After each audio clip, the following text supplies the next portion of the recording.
எல்இடியை பேட்டரிக்கு டைரெக்டாக கனெக்ட் பண்ணால் என்ன நடக்கும்னு தெரியுமா? எல்இடி பேர்ன் ஆகும். ரீசன், கரண்ட் கண்ட்ரோல் பண்ண ரெசிஸ்டார் இல்லை. ரெசிஸ்டார்னால் ஒரு பேசிவ் எலக்ட்ரானிக் காம்பனண்ட். இது சர்க்யூட்டில் ஃப்ளோ ஆகிற எலக்ட்ரிக் கரண்ட்டை கண்ட்ரோல் பண்ணும். அதாவது வாட்டர் பைப்பில் வால்வ் ஃப்ளோவை கண்ட்ரோல் பண்ணுற மாதிரி ரெசிஸ்டார் கரண்ட்டை கண்ட்ரோல் பண்ணும். எலக்ட்ரானிக் காம்பனண்ட்க்கு ஒரு ஸ்பெசிஃபிக் கரண்ட் லிமிட் இருக்கும். எக்ஸாம்பிள், நார்மல் எல்இடிக்கு around 10 to 20 milli ampere current போதும். டைரக்ட் பேட்டரி கனெக்ட் பண்ணினா கரண்ட் அதிகமாக ஃப்ளோ ஆகும். அதனால் எல்இடி டேமேஜ் ஆகும். ரெசிஸ்டார் கரண்ட்டை கண்ட்ரோல் பண்ண யூஸ் பண்ணுறது ஓம்ஸ் லா. அதாவது V is equal to I into R. அதாவது voltage, current, resistance. Resistance value increase பண்ணினா கரண்ட் டிக்ரீஸ் ஆகும்.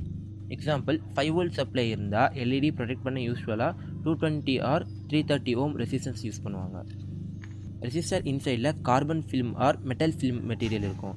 கரண்ட் பாஸ் ஆகும்போது இந்த மெட்டீரியல் எலக்ட்ரிசிட்டிக்கு அப்போஸ் பண்ணும். இந்த அப்போசிஷன் தான் ரெசிஸ்டன்ஸ். ரெசிஸ்டர் வேல்யூ ஐடென்டிஃபை பண்ண கலர் பேண்ட்ஸ் யூஸ் பண்ணுவாங்க. Example, brown, black, red, gold. Brown 1, black 0, red to 100. So value 1000 ohm, அதாவது 1 கிலோ ஓம். கோல்டு பேண்டோட value +or-5% tolerance. Resistor use பண்ணுற மெயின் பிளேசஸ் என்னென்னா LED current limiting, voltage divider circuits, pull up or pull down resistors, sensor signal control, transistor biasing. So சிம்பிளாக சொல்லணும்னா resistor இல்லைன்னா electronic சேஃபாக work பண்ண முடியாது.